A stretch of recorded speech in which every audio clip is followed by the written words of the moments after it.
दोस्तों, आजकल की जिंदगी ऐसी ही है, कहानी को पूरा सुनकर जाना। रात में पत्नी के साथ होटल में रुका था। सुबह 10 बजे मैं नाश्ता करने गया, क्योंकि नाश्ता का समय 10:30 बजे तक ही होता है। इसीलिए होटल वालों ने बताया कि जिसे जो कुछ लेना है वो 10:30 बजे तक ले ले, इसके बाद बुफे बंद कर दिया जाएगा। कोई भी आदमी नाश्ते में क्या और कितना खा सकता है, पर क्योंकि नाश्ता बंदी का फरमान आ चुका था, इसीलिए मैंने देखा कि लोग फटाफट अपनी कुर्सी से उठे और कोई पूरी प्लेट फल भरकर ला रहा है, कोई 4 छोले भटूरे का ऑर्डर कर रहा है, कोई इडली डोसा उठा लाया तो एक आदमी 2-3 गिलास जूस ये उठा लाया, कोई बहुत से टोस्ट प्लेट में भर लाया और साथ में शहद मक्खन और सरसों की सॉस भी। मैं चुपचाप अपनी जगह पर बैठ कर ये सब देख रहा। 1-2 माएँ अपने बच्चे के मुंह में खाना ठूस रही थी, कह रही थी कि फटाफट खा लो, अब ये रेस्टोरेंट बंद हो जाएगा। जो लोग होटल में ठहरते हैं, आमतौर पर उनके लिए नाश्ता मुफ्त होता है, मतलब होटल के किराए में सुबह का नाश्ता शामिल होता है। मैंने बहुत बार बहुत से लोगों को देखा है कि वो कोशिश करते हैं कि सुबह देर से नाश्ता करने पहुँचे और थोड़ा अधिक खा लें, ताकि दोपहर के खाने का काम भी इसी से चल जाए। कई लोग इसीलिए भी अधिक खा लेते हैं, क्योंकि उन्हें लगता है कि मुफ्त का है तो अधिक ले लें, में कोई बुराई नहीं। कई लोग तो जानते हैं कि वो इतना नहीं खा सकते, लेकिन वो सिर्फ इसीलिए जुटा लेते हैं कि कहीं कम ना पड़ जाए। दरअसल हर व्यक्ति अपनी खुराक पहचानता है, वो जानता है कि वो इतना ही खा सकता है, पर वो लालच में फंसकर जरूरत से अधिक जुटा लेता है। मैं चुपचाप अपनी कुर्सी से सब देखता रहा।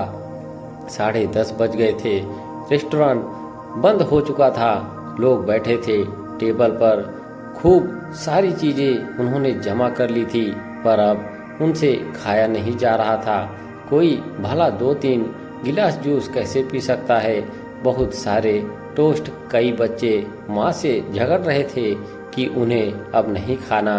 माएँ भी खाकर और खिलाकर थक चुकी थी और अंत में एक एक कर सब लोग टेबल पर जमा नाश्ता छोड़कर धीरे धीरे बाहर निकलते चले गए। मतलब इतना सारा जूस, फल, ब्रेड सब बेकार हो गया। यही है जिंदगी। हम सब अपनी भूख से अधिक जुटाने में लगे हैं। हम सभी जानते हैं कि हम इसका इस्तेमाल नहीं कर पाएंगे। हम जानते हैं कि हमारे बच्चे भी इसे नहीं भोग पाएंगे, पर हम अपनी अपनी टेबल पर जरूरत से अधिक जुटाते हैं। जब हम जुटाते हैं तो हम इतने अज्ञानी नहीं होते कि हम नहीं जानते कि हम इसे पूरी तरह नहीं खा पाएंगे। हम जानते हैं कि हम इन्हें छोड़कर दबे पांव शर्माते हुए रेस्टोरेंट से बाहर निकल जाएंगे। सब कुछ टेबल पर छोड़कर उतना ही जमा कीजिए जितने की आपको सचमुच जरूरत है। ये दुनिया एक रेस्टोरेंट है, कोई इस रेस्टोरेंट में सदा के लिए नहीं बैठ सकता, कोई इस रेस्टोरेंट में लगातार नहीं खा सकता। सबके खाने की सीमा होती है। रेस्टोरेंट में सबसे रहने की भी अवधि तय होती है। उतना ही लीजिए जिसमें आपको आनंद आए, उतना ही जुटाइए जितने से आपकी जरूरत पूरी हो सके। बाकी सब यहीं छूट जाता है, चाहे नाश्ता हो या कुछ और। हम में से बहुत से लोग संसार रूपी रेस्टोरेंट में बहुत से लोगों को टेबल पर ढेर सारी चीजें छोड़कर जाते हुए देखते हैं, पर फिर भी नहीं समझते कि हमें कितने की जरूरत है।